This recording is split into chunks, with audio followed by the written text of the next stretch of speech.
Queremos anunciar, bueno, se han pedido unas llaves. Una corpasta, bueno, aquí lo dejamos.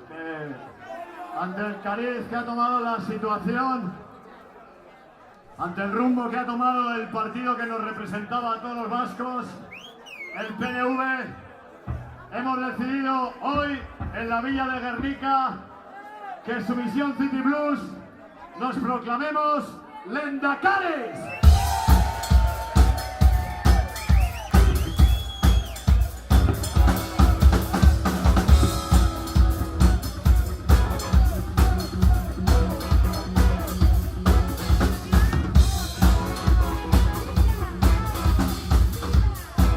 Para proclamarnos Lendakaris, te voy a poner las gafas de ver españoles, te decía el otro normal.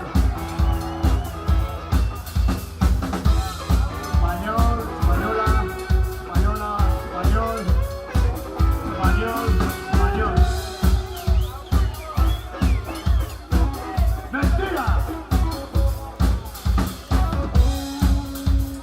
Y como no tenía una Biblia a mano, me he traído el Anticristo.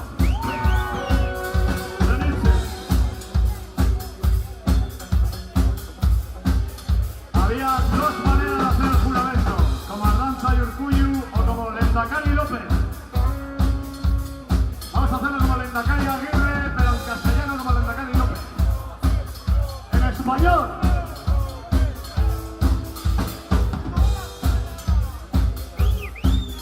Ante Dios, humillados, en pie sobre la tierra vasca, en recuerdo de nuestros antepasados, bajo el árbol de Guernica, juramos desempeñar fielmente nuestro cargo.